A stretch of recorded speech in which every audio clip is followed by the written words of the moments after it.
Our guest speaker this afternoon is Neil Piper. He's presenting a program on farming in Maine at the time we achieved statehood in 1820. How farming practices evolved and how things have developed into the agricultural industry that is still present in our state today. Neil, it's all yours. Thank you. So I assume everybody can hear me okay. So, all right, first question is, how many people here are members of the Historical Society in Scarborough? Everybody? Well, most everybody, not all. That's good. So, got a friendly audience, and if I have historians here, so that's good. So maybe they won't throw anything at me. This topic is a little different for me because when I teach at all classes, I teach a 400-year history of Maine agriculture. So trying to whittle it down to just a few years when I do a 6-week program on it, that was a little challenge getting it down to a small enough point. So I'm going to cover a little bit more than just 1820. I'm going to cover a few years on both sides, and you'll see why as you see the program come along. And as soon as I have not used all this technology before, so hopefully it'll all go the way it should. All right, maybe you can turn the lights down and we can move on. I think you can see better. I have some good reference books. When I'm doing a lot of the research, I did a genealogy of my family, went back about 10 generations. They were all in Maine and farmers of one type or another. And by doing that, I did a lot of reading on when I retired from my job, and a couple of books that I think you would find interesting if you want more information on what I show today or more detail of what I will cover is the Historical Atlas of Maine that came out a few years ago by Stephen Hornsby and Richard Drudd, who's a historical professor at Orono, put out a really good book, and this library has that book in its library, so you can pick that up. Another one called Maine Becomes a State by Richard Banks, and that's an out-of-print book, and the one I found was in the Maine Archives, which is now closed, so I don't know. It must be some other research places might have it. They probably have it at the Maine Historical Society. Another good book that was out was the Statistical Survey of the District of Maine by Moses Greenleaf. You may have heard of Moses Greenleaf. He was kind of a first historian and ran some of the first maps of the District of Maine when they became a state, and they used as a benchmark for the Maine establishment. And then the History of Maine Agriculture, there was 2 volumes by Clarence Day. The first volume goes from about 1600 to about 1840 or 50, and then the second one goes from there till about 1960 something when he finished his second volume. And he was an extension agent and did a very extensive job with a lot of detail about agriculture in Maine. And again, that's out of print, so you'd have to find it in resource libraries, but it's an excellent one. And then the other book that was fairly recent is this one called Maine, the Pine Tree State from Prehistory to Present.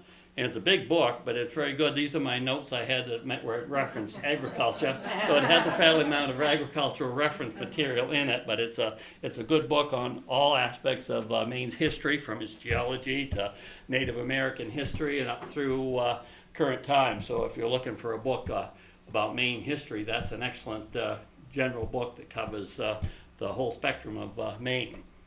Okay. My biography, I grew up on a dairy farm, as a lot of people did. Did anybody here grow up on a farm?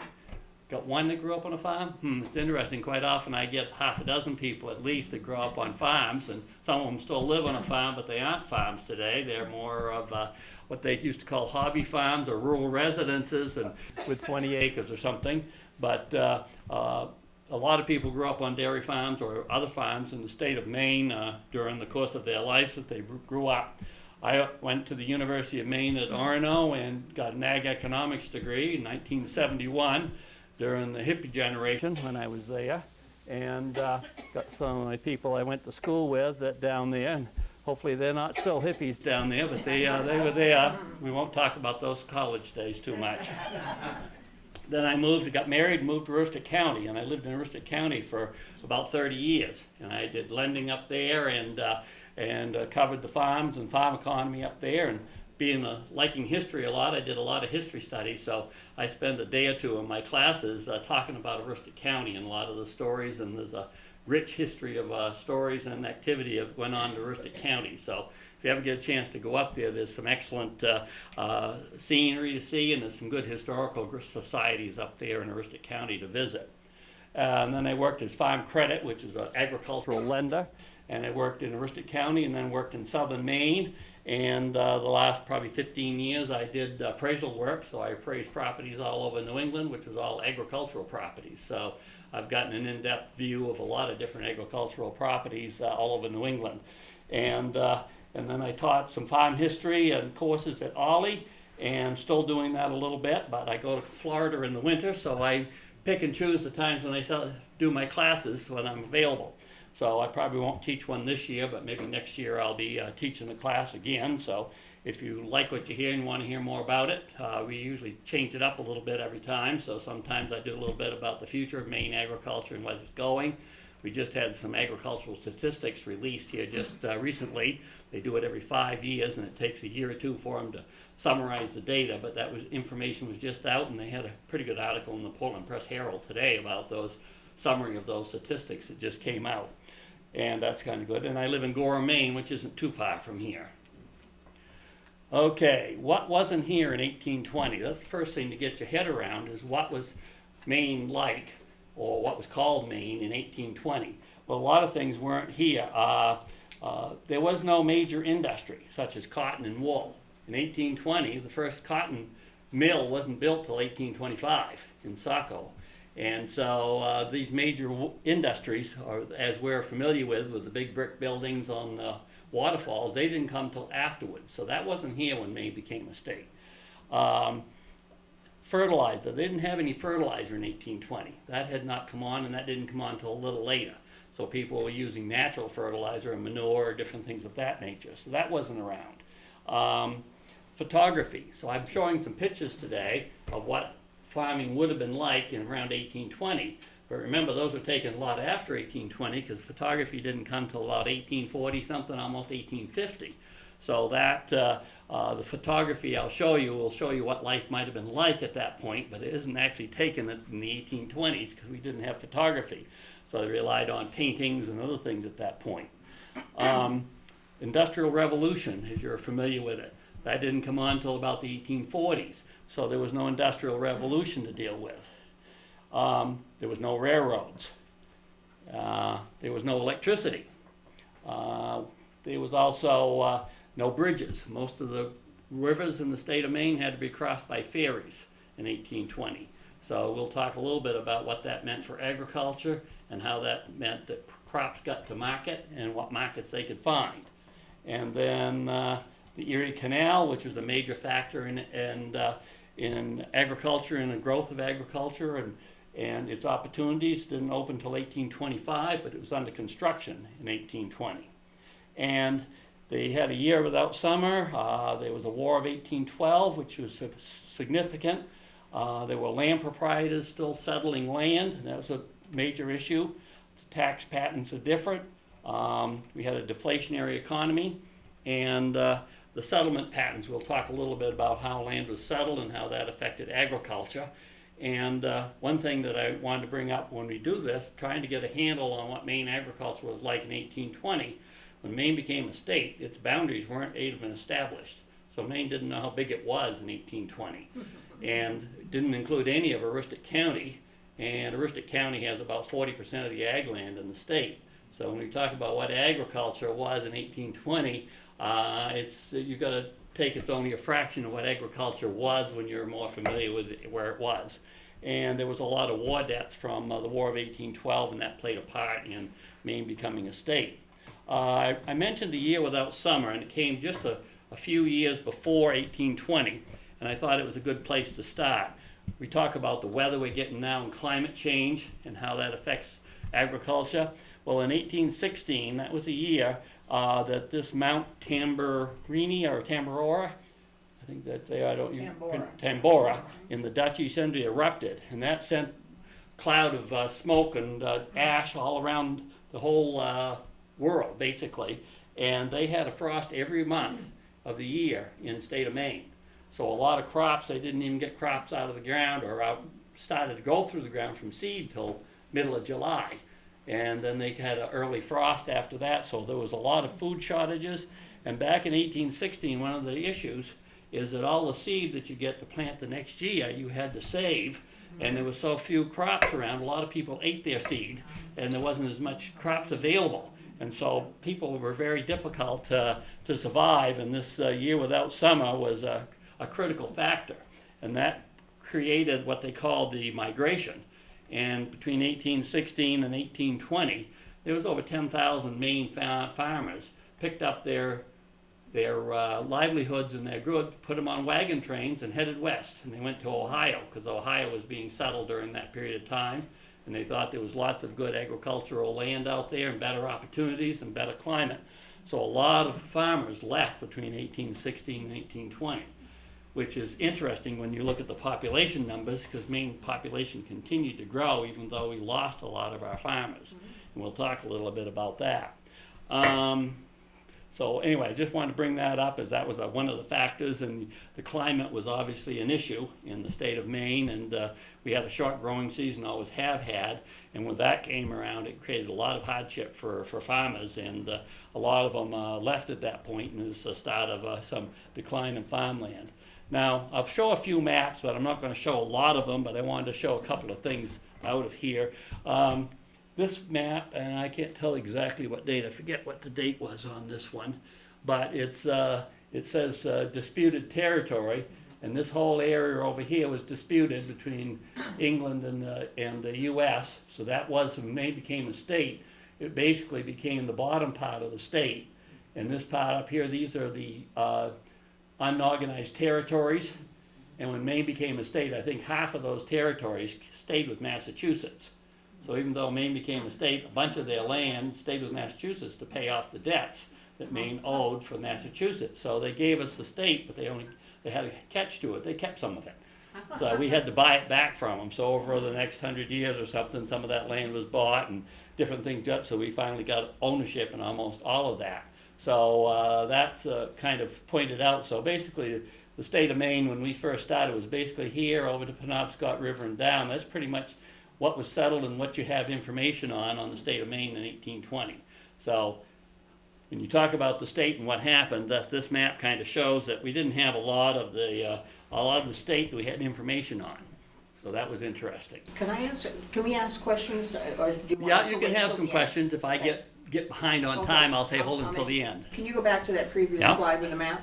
I can read it. It says, boundary lines claimed by Maine and Great Britain and were proposed by the King of the Netherlands. What was Right. that about? Well, they had dispute going on, and the Netherlands was acting as a negotiator between the two. Okay. I'm going, where did the Netherlands It come never in? got settled until after the Rustic War, which I won't get into today, but that's when they sent troops up there and established places like Fort Kent and Fort Wow. Fairfield, and a lot of it was over timber rights, but that was what was going on at that point in time.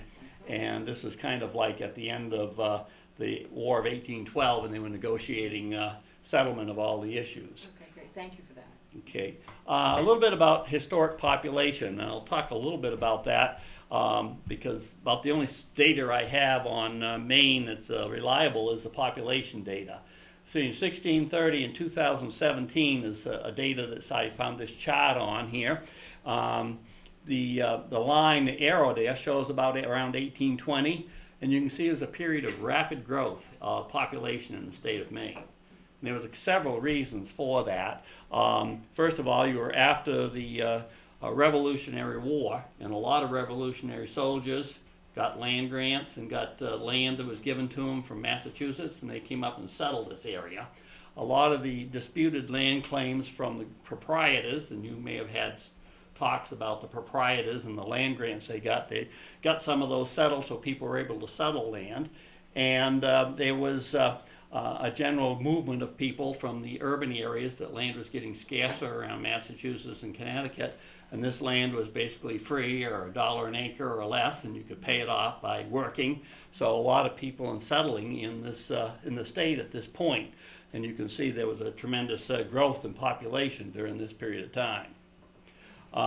This is an interesting graph, a little busy, but Maine as a population is a percent of the total.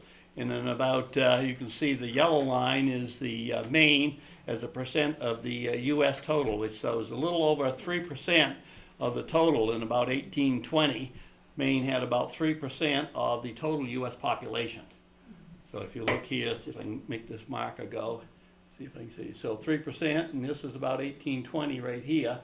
We were a little bit over 3% of the total population. And of course, after that, population kept growing everywhere, and our percentage as a percentage of the total population dropped quite a bit there between there and Civil War time when it went down. But around 1820, we were seeing a rapid increase in population, and we had a large percentage of the population of the total U.S. population at that point.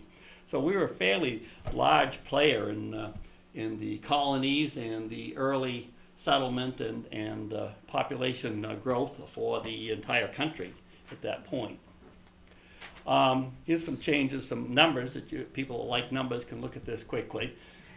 But in the 1790s, half the population of Maine was west of the Androscoggin River. When you think of Androscoggin River leading Lewis and Auburn, so half the population was west of that. And it wasn't too much north of probably Route 2, where it didn't go north of there. So it was a fairly small area, and that was half the population of the state. And between 1790 and 1820, there were 200 new towns established. So I think there's like 400 or 500 towns now in the state of Maine. Almost a third of the towns got enough people to settle, and they formed their own governments, and towns were being settled. So that was kind of an interesting statistic about that. And between 1820 and 1840, 100 more towns were established. So it was a rapid period of growth. And that has an impact on agriculture, as we'll talk about a little bit before. And I won't go into the individual numbers here, but you can see that between 1810, there was about 228,000, went to 298, so about Maine became a state, there was around 300,000. I say estimated population, and I'll talk a little bit about statistics, numbers, and census, and what that meant, and how difficult it was to establish what really went on in 1820. And you can see that growth in numbers. So I'll move on from that one because the numbers can get there.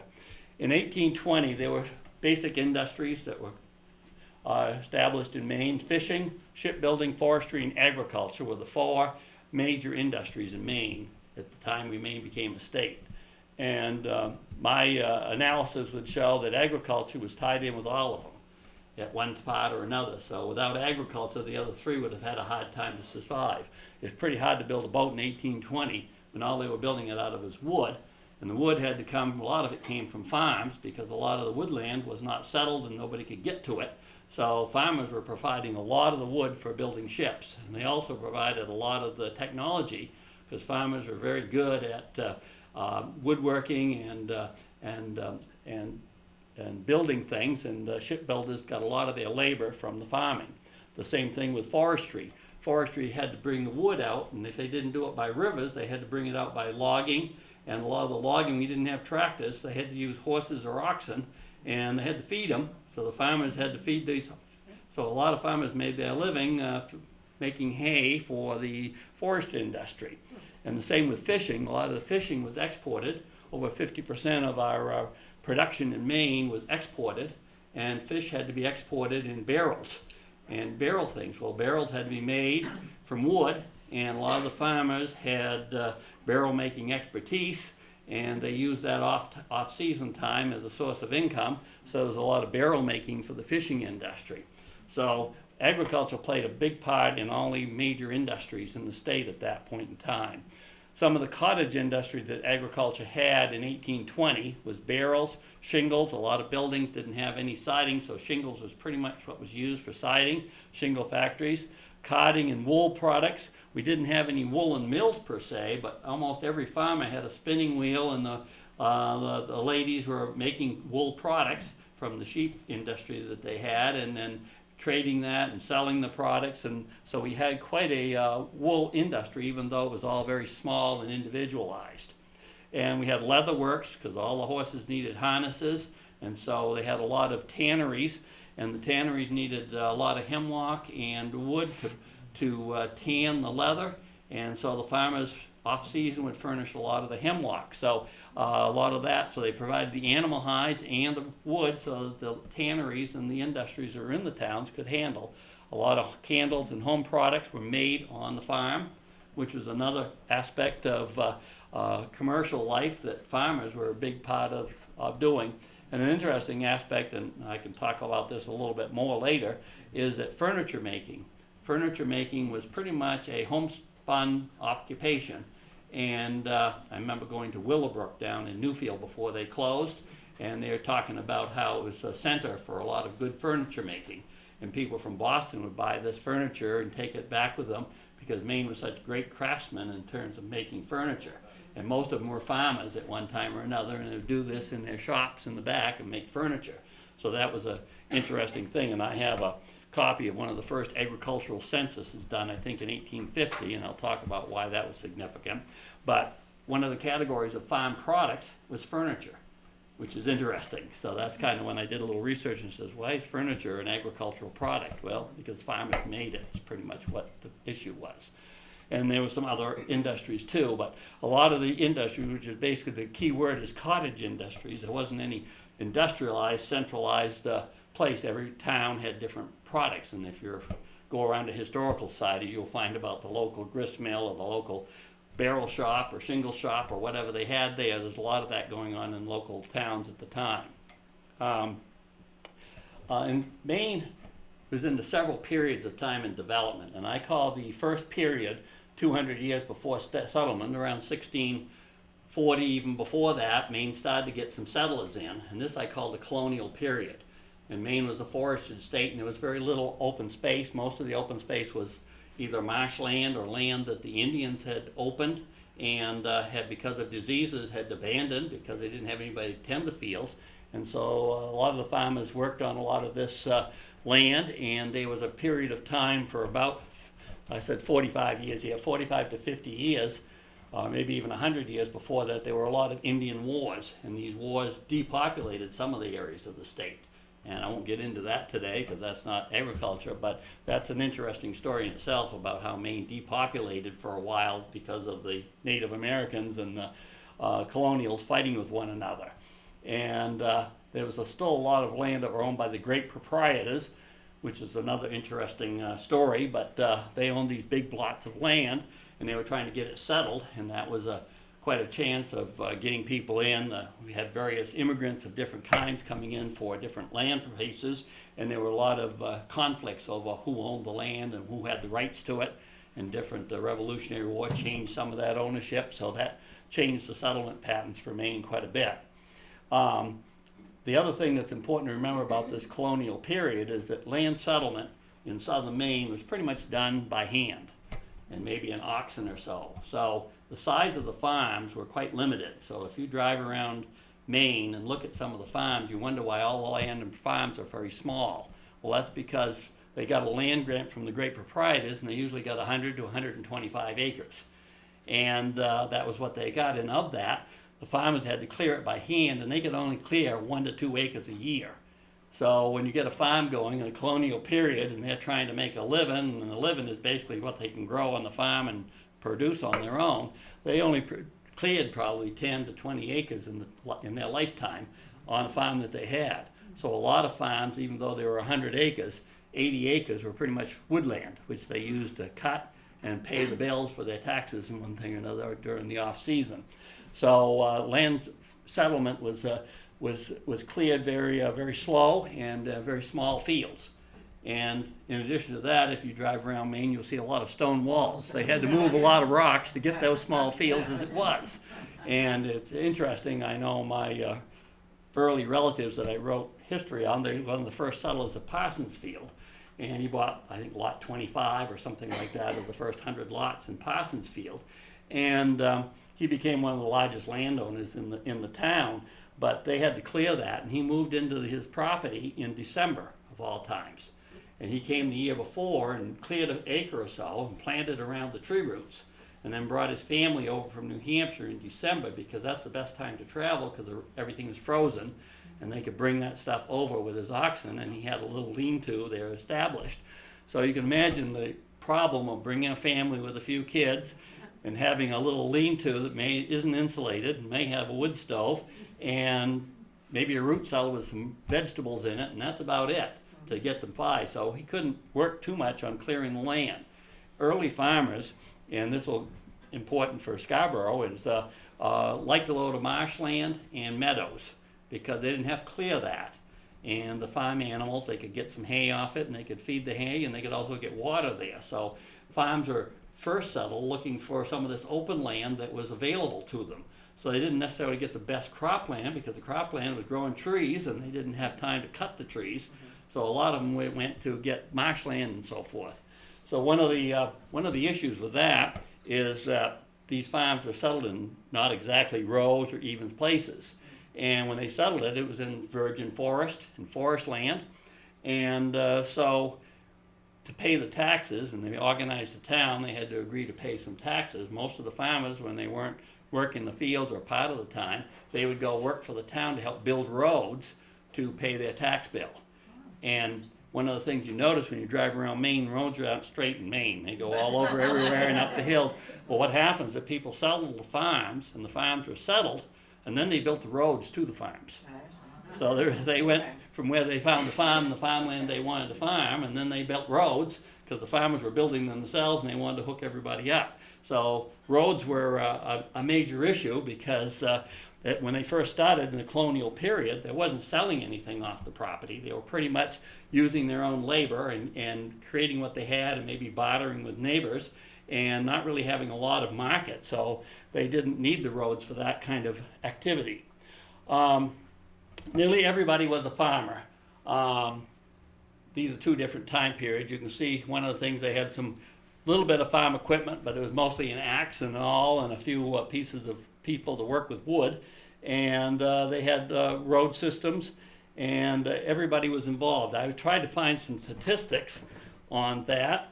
One thing I wanted to mention, and I'm going to go back just a little bit. I had a quote here from a book called Maine, the Pine Tree State by James Larson. He talked about the state of Maine after the Revolution and how people settled the land and so forth. And this is a quote that I'll read here. It says, "There was a powerful conviction prevailed throughout the Maine's back country that a man's right to possess land by occupancy and improvement was being denied by wealthy speculators who acquired legal title with thousands, even millions of acres, merely to sell it again for a profit." So there was a lot of conflict between the farmers who were trying to settle and work their hands, and these are what they called rich proprietors, which obviously most of them were from Massachusetts and Boston area. So that was already building a conflict between Maine and Massachusetts when they were settling the land, which was another interesting. There were tensions over land titles combined with the problem of back taxes and a deflationary currency. After the war, they had a deflationary currency. And a period of post-war depression made the backcountry a very volatile place to live. So farmers lived there and did that, but they weren't into a lot of the politics and weren't real happy with the way things were held. So there was a lot of issue about that. So that's some of the politics that went into the operation and how the mindset was going. And one of the things that I found interesting is when you talk about Maine at statehood, Maine started to get movement to be statehood. They had their first vote in 1790. So it wasn't long after the Constitution was ratified in like 1780 something that Maine already had thoughts of being their own state. And it started quite early. And it took till 1820 to get it done, and they had, I think, 3, 4 votes. I can't remember how many. There were several votes where it got turned down. And from what I've been able to determine, the growth of population and the settlement of new towns turned the tide and allowed that vote to go through for Maine to become a state, because the interior places were anti-taxes, and there was a tax discrepancy between the interior farmers and the commercial people on the coast, the merchants. Just like today. Because the taxes on the merchants were fairly light on commercial properties and so forth. And in the back country, they only had real estate taxes, but they also had a poll tax that they had to pay per person. So they were being taxed heavier on a proportion of what they had than the merchants on the coast. And the merchants on the coast were making most of their money shipping in products back and forth from Massachusetts So there's a built-in economic incentive for the coastal people to stay with Mass, whereas a disincentive for interior people in the agricultural group to separate. So I think some of the Maine becoming a state was speeded up a little bit by the growth of the farm community. I'll just show this real quickly. Early history of Maine was marked by battles, and this was kind of this was on a map, and it was indicated flag of where these things were, and these were the various wars and battles, most of them with the Indians and that thing, but there was also some by the British, and the British took over in 1814. They took over the town of Castine, and there was the Battle of Hampden and a few other things here that went on with the British forces. And so the history of Maine was a lot of just battles is what they recorded. And an interesting piece was, and this gets back to the vote when Maine became an independent state, a little off agriculture, was that when Maine became a state and they voted for statehood, there were several towns that didn't vote. And the reason they didn't vote is they were still occupied by the British, and the British wouldn't let the votes be counted. Oh. So they weren't sent on. So if you get over and look at the list, I had that was in one of those books, and you look in and it says all these towns are all in Washington County, and the British controlled most of Washington County from Castine east. Most of those towns did not report their votes because they were controlled by the British, and they didn't allow that. Yeah. So anyway, we got a little bit of transition between 1820 was kind of a period of time. We have an agricultural revolution that was occurring starting in about 1830 thereabouts to 1840, and we have this colonial period when they were trying to self-sufficient, have sustenance farming and doing a lot of bartering. So we had a development of log cabins to rural villages, and that growth period is in this period of 1790 to 1820 and 30. So this growth of the rural communities, which those little cottage industries that I talked about, was one of the influences that made a lot of these towns grow.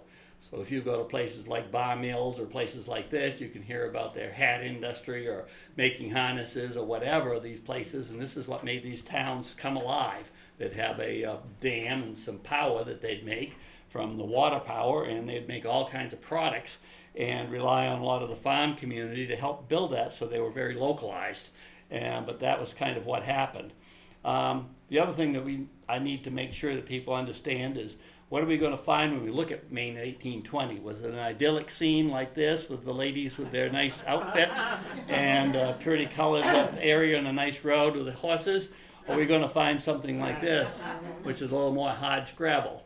And you'll find probably a lot of the farms, and early on there was some hard scrabble existence, and that created some issues for a lot of people. We talked about this all. Trying to find out what happened in Maine in 1820 in agriculture. All the records of Maine are pretty much in Massachusetts when Maine became a state. So Maine didn't have any record storage. And it's, you got to go and sort out information from Massachusetts of what was where and how they recorded it. So how they recorded that made a difference. Only part of the state was settled, so you didn't have information from these unsettled or what I call frontier areas. And there were a huge difference between the coast and interior of Maine, which we talked about. And transportation was very limited, with the best outlets for any kind of product was by boat. And boat was the primary source of trade for about anything in the state of Maine. So this was the peak time for the shipbuilding industry and the maritime industries around 1820. And that was important for agriculture. And about 50% of all the trade in Maine was international. I listened to a speech a little while ago about a guy that wrote about the history of the West Indies trade. And I think about 90% of the trade in Cuba in those early 1800s was Maine ships, shipping cod and barrel staves and wood materials to Cuba and a lot of it was for the slave trade. They fed a lot of the slaves from cod, and it was made in barrels that put in there from the farmers' barrels. And a lot of that trade was there, and surprisingly, from what I can research, most of the cattle in Maine came from the West Indies. The cattle came to the West Indies first, and they found land was too valuable, and they couldn't afford to graze the cattle and feed the slaves good meat, so they shipped all the cattle up here, and they started the cattle industry in Maine and New England. So that was kind of an interesting concept of where the cattle industry came from. I won't put this up too long, but one of my relatives was a settler of Newburgh, Maine, but it talked a little bit about how the sea captains and some of the land speculators would buy the land, and these people would try to get these properties so they could settle and become pioneers of the soil. And this was kind of from the history of Newburgh and about their settlement patterns. And they talked about this, and some of the people were hard to deal with. And then when somebody died, the heirs would be a little easier because they wanted to get money out of the land, so they made the land easier to produce. So some of this development of this land and settlement for farm purposes was kind of not a smooth process. It was kind of done a lot by profit and a lot by families, and some of the issues with changing the ownership through that. So early log cabins were very crude settlements, and you can see here this is a drawing that represented early settlements. They'd have a very small log cabin, one room typically, and their fields they'd plant around the stumps of the trees. And the oxen would pull a few out, but they didn't have time to pull them all out. And they'd have some fires and burn some of it, so that would be some of the fertilizer, would be the ashes. But it was a very rude and small operation, and they basically self-sustaining for what they could grow and keep and harvest and keep going. And that's one reason why, if you look at genealogy records of early farmers and early people in Maine, a lot of them had 10, 12 kids. First of all, a lot of them would die, and the second of all, they didn't have any labor source, so the family was the unit of labor, and the bigger the family, the more prosperous a farmer could be, which created some problems when the generations changed, but we'll talk about that a little later. Slowly they evolved, and this period of time was probably in the, get my notes here to make sure I don't forget things. The early settlements, probably 1650 to around 1770, and this time when they started getting a little better buildings, a little more fencing, a little more operations, that was probably 1650, or this is about 1700 to about 1750, 1780, and they were slowly developing the land and clearing the land, but still it was almost all manual labor and very limited operations for moving forward. And then when we get something more recognizable, and this is probably around the 1820s, that we saw a little more of the village talk about, which I talked about, where they'd have a few buildings, a few tradesmen that would be working on the farms and doing some trade work on the side, and usually near a brook or a river where they could have some water power to run it. So you'd see a little more development of that nature. So that's something that was more recognizable, and that's probably what you were looking at probably at the state when Maine became a state in 1820. Farms, again, as I turned earlier, I'll just talk a little bit more about a couple things again. Surprisingly, charcoal was a big export from Maine, and it went to England of all places because the charcoal was used in making china in England. And the teapots and the English china that you hear about, they used charcoal in that process of the kilns and that way, and they didn't have that much left in England because they burnt all their wood in England and didn't have much. So charcoal was exported, believe it or not, to England early on to help make the china and stuff that they'd ship back to the colonial places so they could buy their teacups and china dishes that they had. Had a lot of early sawmills that were set up, and a lot of those were run by farmers because they'd do that on the side and run that as part of their operations. They were providing a lot of the wood, and some of them had the land and some of them had the water rights on some of the things. And we talked a little bit about the tanneries, and we talked about the West Indies trade, and a lot of the pitch and tar used for ships was also made by farmers. A lot of them would make that product, and that was what was the caulking used for the ships to make it. So there's a lot of agriculture products that were made on the farm that were used in other parts of the farm, the whole economy. Most farmers used what they produced. As we said, it was a sustenance product. Trade was a barter between farmers. There was some coastal trade going on. Farmers would bring food and so forth to the coast. The Revolution spiked the need for food, so when the Revolution came, they had to feed a lot of the troops, so there was some food and cattle and one thing or another that was used to help feed the troops during the Revolution, and so that started a little bit of the trade that created some farm markets for that. But the farmers also wore out the land because there was no fertilizer, And after they get that first few years with no fertilizer and they didn't rotate the land, they were starting to get smaller crops. So it created some problems in that area. So that was farmers kept moving on to other farms and settling other parts of the state. So some farms were being even abandoned early on. Population growth was slow, but then it grew very rapidly. That rapid growth in population created a need for more food and more barter, so people could start specializing.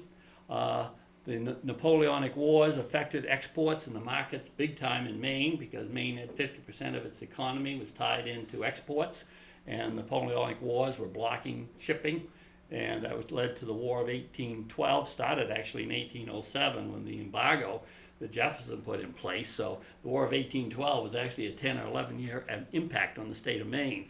So it was a big impact on Maine's economy.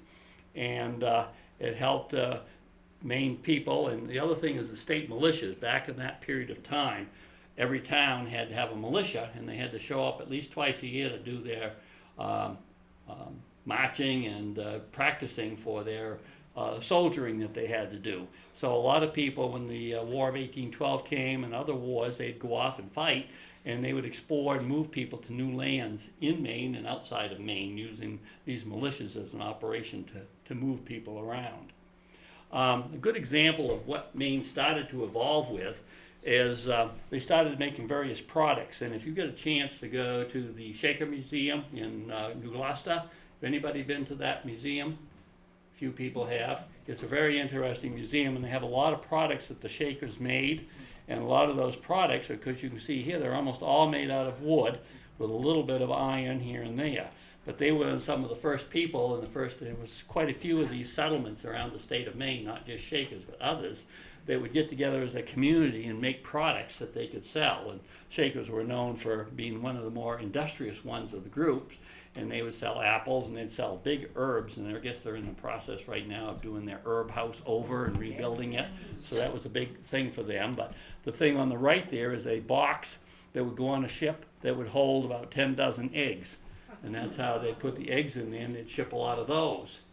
So that was a product. So if you get a chance to get up there, you'll see some of these old wooden products and things. That's a good example of the craftsmanship and the way that they marketed and sold their products.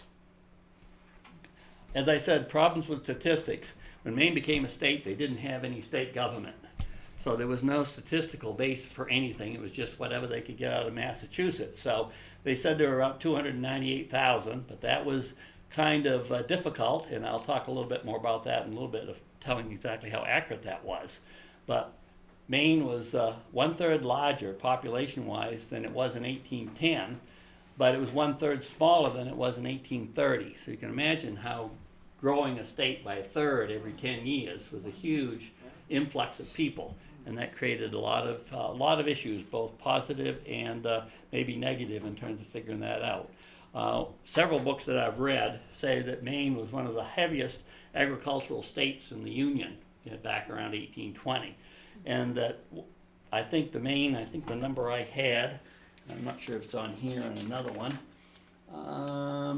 Let's see what it said here.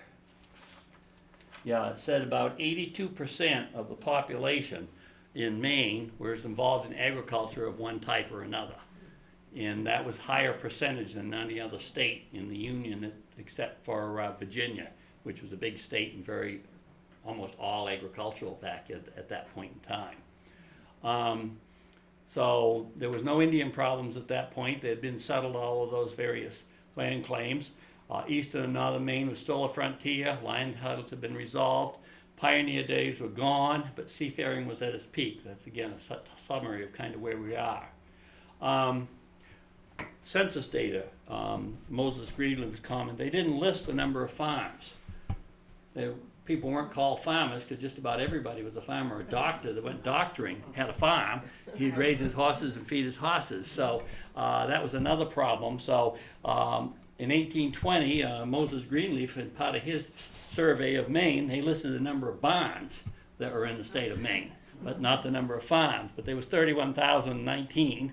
And in 1920, there was 48,000 barns. So that's some indication, but not necessarily a total one, but that's about the best you get. Most in 1820, most animals used on the farm were oxen, but by 1920, almost everybody was using horses. And that's another story about the transition from oxen to horses. The biggest one being is that they stopped using marshland and meadows and used more upland farms, and they started taking their crops to market, and horses were much more efficient at the upland farming using the farm equipment than oxen were, and they'd get the crops to market a lot faster than oxen would. But that was a big transition. Most trade was also local in 1820, so that local stuff and bartering that they had didn't get reported on any records. So you don't know how much stuff the farm produced because they didn't have that going at that point. And certain animals were not counted because if they weren't old enough or met certain criteria, they didn't count them. So even going by the number of animals didn't necessarily mean what you needed to have. And land was classified different in 1820 than they were later. So land was open or improved land, and sometimes cropland was not listed, but pasture land was, and meadows that you couldn't use today were called farmland back then. So just even the land classification system for any kind of census data was very difficult.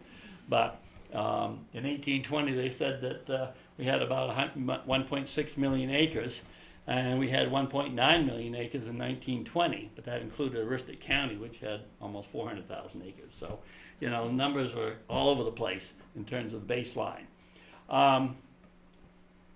Leaving the farms was difficult. There's a couple of pictures that were taken a little later, but it's probably typical of what some of the roads look like. You can see that some of the land that hadn't been cleared of rock became a road, and that's pretty rough.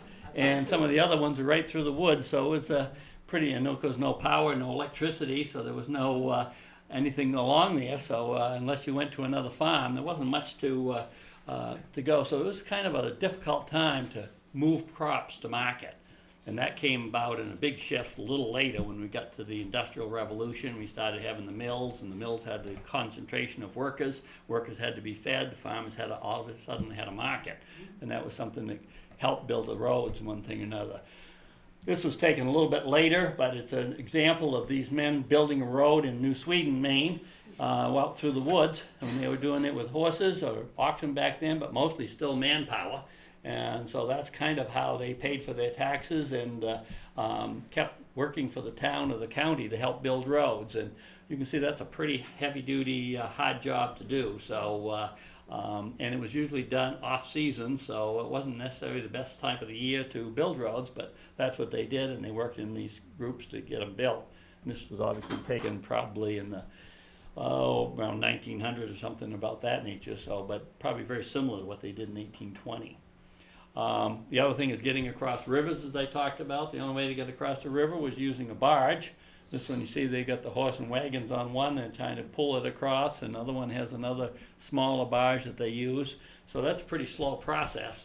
So rivers became a barrier to trade. Unless you were going up and down the river, you couldn't go across the river. So that had a little bit to do with settlement patterns, and had a little bit to do with how successful some of the farms were and how hard it was to move certain crops to markets. There's a stagecoach actually going across there that was taken, but you got to remember and it's got some metal working up above that. It's probably a lot fancier than was available in 1820. One thing they did do, which is interesting, this is a picture I took, or I didn't take, but I found, that talked about loading kelp on the shorefront.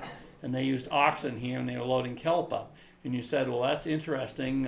So they were using that for fertilizer? Well, yes, but they did it for a lot of other things. They says here they were making cheese, yogurt, pudding, among other things, because it was a coagulant that would settle things. So a lot of that kelp farming was done, and I guess a lot of farmers did that. So there was a lot of interplay between various industries and what the farmers did and how they'd work it. But that was an interesting picture of how farmers worked on that. We talk a little bit about the marsh things. You probably most people know about that, but there's a lot of marshes that we use for salt hay, and they'd farm that and put those in these marsh saddles. They would be up so if the tide came up, the hay wouldn't get wet, and they could get it dry, and then they could cut it, and then they could pull it out later. I did have one quote I wanted to read. It says, a large part of the salt marshes in Scarborough at this time, around the 1800s, was the proprietor's property. By 1750, we find the proprietors of Gorham Town voted to have the road cleared so to go to the salt marshes in Scarborough. In addition to this, many notices appeared that have showed that how the court in York required some of the citizens of Gorham to appear and answer the charge of trespassing on the proprietor's salt marsh in the town of Gorham. Some of them had to pay smartly, but they got their hay. It was called salt haying, and that was for the fresh hay for the farmers in Gorham. So even they were fighting over land and products back then, and that was around 1750, 1760. So some of this stuff may have been done by Gorham farmers, even though it was on the Scarborough Marsh. But I think the Gorham people also went up to Freiburg and the Freiburg Harbor and did some hay getting up there too. So there was quite a lot of that going on. This is list 1 and list 2. List 1 is a list of some of the things that the farmers would get, and list 2 was a lot of the things that they would trade for or barter for. So you can see it was pretty much, if you had a barter economy, people would sell some chickens and some eggs to get some china or some molasses or other things, and they would try to get dye for their clothes that they would make, or buttons, and they'd make soap and things of this nature. The interesting thing is a lot of that stuff was actually the farmer's wife that made a lot of these things. So that goes without saying. And unfortunately, when you talk about the number of farmers in the early census data, women weren't counted. So that's another problem. So we can take that for what it's worth. This is the picture somewhere down around Damascotta somewhere, is that ships needed cargo, but the farmers needed markets. And so the land was pretty well cleared, and they were raising crops on it, and there were the boats. So it made a good partnership. So seafaring and farming was a good mix for those early times. But then they started going and using these horses, and they had different wagons and different props of crops. And I'm going to get out of time, so I'm going to go real quickly. One of the things I spend some time on when I do the other one is what they call the big house, little house, back house, barn syndrome. In New England, it's about the only place you see this. Other places in the country had a different format. That they would make the big house to live in, the small house would be the kitchen where they'd do the cooking, because in case they had a fire, they could separate it off from the main house. Then they had the back house where they did all this barrel making or shoemaking or blacksmithing or whatever it happened to be. And then they had the barn where they kept the horses and the cattle. So that's why they had the big house, little house, back house, and barn. And there's some interesting songs and lore about that. But there's a lot of pictures, and you go through and look at all the rural places, and it's got the same format all over. And you still see a lot of those around in the state now. So that's an interesting, that the big house, little house, back house, barn, and that was tied into the economy of the farmers and how they used the property to make their crops and make their products that they would sell. And then shortly after that, this one here shows them threshing some oats, and they were doing that with horses, and these water, and that power was what they were used. Within 10 years, they were using motors, and they had an industrial process, and they were doing a lot more of that work with equipment. But that's right around 1820 was something of that kind of a process for doing that. And I think in 1820, Maine was one of the largest oat producers in New England in terms of production records. This is the layout of the farm, and I'm just going to go through this quickly. As I said, very little of it was to crops and open land, and the majority of it was used for farm or forest, and the farms were built on the highland, and then the roads were built along the front where the highland was, and the forest would be in the back. And there's a picture of some early farming in the coast. This was in Hapswell, probably in the 1920s and 30s, but they'd have some open land on that coastline that they would get some hay from, and hay was the big crop at that early industry. I won't get into that because I want to have time for questions. There's another picture of the District of Maine, and you can see that the boundaries are not very well defined there. And there's another one of Maine in 1810 which what Maine looked like. So nobody really knew what Maine was when Massachusetts gave it up. And then when they gave it up, they kept half of it. So that's was quite a story in itself. That was 1778, and they talk about the districts in 1820, and Moses Greenleaf had the best map that they used for that, and that's how he was known for that. This last map I'm showing you is the settlement patterns. So if you look at the blue area, that was the first part settled in like the 1600s to early 1700s, and then the red part was settled after that, and around 1826, the yellow part was starting to be settled. So you can see how people, and it goes up in some areas, it follows the rivers. So they'd go up the rivers and go where the river bottom land was, but you can see a very small part of the state was really settled, and you can see how it slowly grew inland. And that had quite a lot of implications for a lot of different things.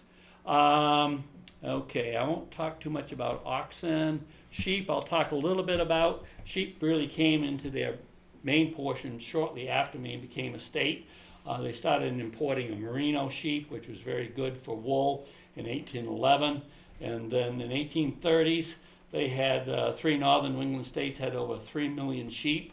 But most flocks were only 30 to 100 sheep, so they were fairly small, again, reflecting the small size of the farms that Maine had. In 1830, Maine had 470,000 sheep, and the numbers had grown to 650,000 by 1840. And so, but late 1830s is when the western sheep market started to be developed, and within a number of years, those sheep numbers dropped by 2/3 because they couldn't compete with the other ones, and the land was not being used for sheep production anymore. But that was a big industry for agriculture. And pigs were a big factor, and I won't get into too much of that, but a lot of that was used for barter. And that was interesting. If you slaughtered one of those big pigs, you had no refrigeration. You had to share it with a lot of farmers or it would spoil. So one farmer would harvest a lot of a pig in, say, September, and then October would come around and another farmer would get his pig and they'd all share it. So they'd get through a lot of their big pigs, but they'd do it over a period of time because they didn't have any refrigeration. So that was kind of the bartering system they used. And that second picture over there on the right was the having a dead pig, and they were hauling it around to some other places to cut it up and share it. And apples was a big industry, and I won't get into that, just make 2 statements. We had a huge export market to England for apples, and they all went in barrels. You've heard that thing about one rotten apple spoil the whole barrel. Well, that's where it came from, and Maine was exporting a lot of apples, and they had a lot, but one of the biggest exports or uses for apples back then was making cider. And it wasn't long after 1820 that the temperance movement came along, and they actually went out and cut down a lot of apple trees to keep people from making cider. So it kind of killed off the apple industry for a while, based on that temperance movement in Maine. But it was a very big industry at one time. And we talked a little bit about eggs. They were universal barter, and there's another egg carton where they were shipped in boats to Boston.